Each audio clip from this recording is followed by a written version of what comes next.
ఓం శాంతి.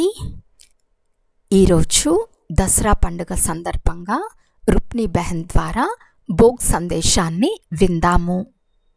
బాబా దగ్గరికి వతనంలో భోగ్ తీసుకుని వెళ్ళాను. ఈరోజు వతనంలో బాబా దగ్గరికి చేరుకున్న వెంటనే వతనంలో రంగురంగుల ప్రపంచం కనిపించింది. వివిధ రకాల పిల్లలు కూడా కనిపించారు. అప్పుడు బాబా ఇలా అన్నారు, బచ్చి ఏం చూస్తున్నావు? అప్పుడు నేను బాబాకు ఇలా సమాధానం ఇచ్చాను, బాబా మీరు చూపిస్తున్న దృశ్యమే నేను కూడా చూస్తున్నాను. ఈ రంగురంగుల ప్రపంచానికి అర్థమేమిటో ఆ రహస్యం మీరు మాత్రమే చెప్తారు అని అన్నాను. ఒక్క సెకండ్ నిశ్శబ్దంగా ఉండి బాబా ఇలా సమాధానం ఇచ్చారు, బచ్చి బాబా దేశంలోనైనా విదేశంలోనైనా తన పిల్లల దగ్గరికి లేదా భక్తుల దగ్గరికి వెళ్ళినప్పుడు చాలా రకాల దృశ్యాలు కనిపిస్తాయి.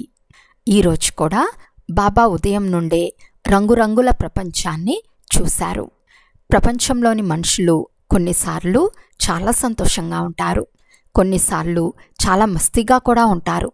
ఎప్పుడైనా ఏదైనా సమస్య వస్తే నిరాశకు గురవుతారు, విషాదంలో కూరుకుపోతారు. ఈ భావంతోనే బాబా దీన్ని రంగురంగుల ప్రపంచం అని అంటారు. బచ్చి కాలానికి అనుగుణంగా బాబా ఈ విషయాలను చెప్తున్నారు. ప్రపంచంలో ఈరోజు కూడా కాలానికి అనుసరించి బాబా నీకు దృశ్యం చూపిస్తున్నారు. అలాగే కాలానికి అనుగుణంగా ఏం చెయ్యాలో కూడా బాబా తన పిల్లలకు చెప్తున్నారు. ఈరోజు ప్రపంచంలోని ప్రజలు రావణుణ్ణి దహనం చేస్తారు, దసరాను జరుపుకుంటారు. ఒకవైపు సంతోషాలు కూడా జరుపుకుంటారు. దేవతల పట్ల ఎంత భక్తి భావన కలిగి ఉంటారు. దసరా జరుపుకోవటం, రావణుణ్ణి దహనం చేయటం జరుగుతున్న సమయంలో ఎవరైనా కోపం, అహంకారం, ఆవేశం, క్రోధం మొదలైనవి ఆవహిస్తే దాన్ని ఏమంటారు? రావణుణ్ణైతే దహనం చేశారు కదా, రావణుడు దహనమయ్యాడు అని అంటారు. మరి దహనమైనప్పుడు ఈ క్రోధం, అహంకారం, కోపం అన్నీ దహనమైపోవాలి కదా. తర్వాత బాబా ప్రేమతో కూడిన దృష్టిని అందరికీ ఇచ్చారు.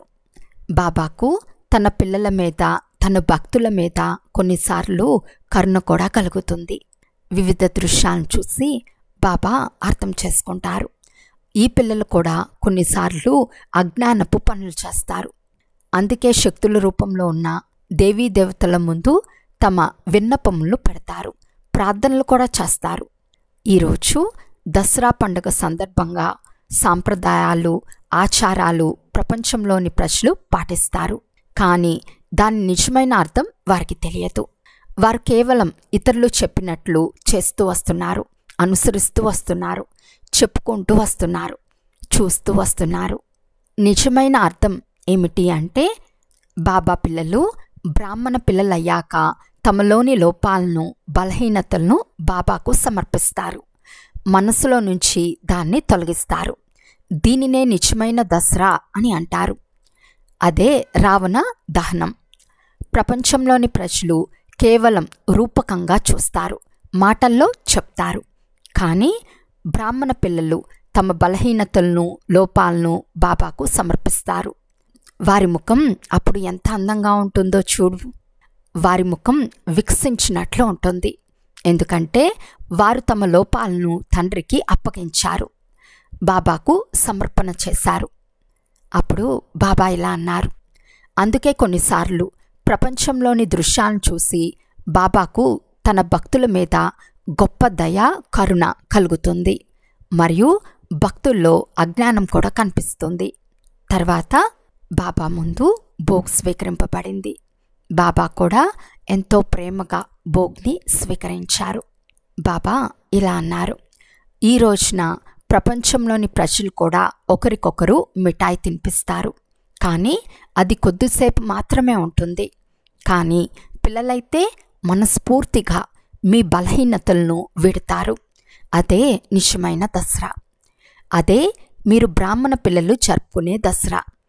బాబా సోదర సోదరీమణులకు చాలా చాలా స్నేహపూర్వక, హృదయపూర్వక ప్రియ స్మృతులను అందచేశారు. ఎవరైతే బాబాకు భోగ్ స్వీకరింపచేశారో వాళ్ళకు ప్రత్యేకంగా బాబా ప్రియ స్మృతులను అందచేయటం జరిగింది. బాబా యొక్క ప్రియ స్మృతులను తీసుకుని నేను కిందకు వచ్చేసాను. అచ్చా, ఓం శాంతి.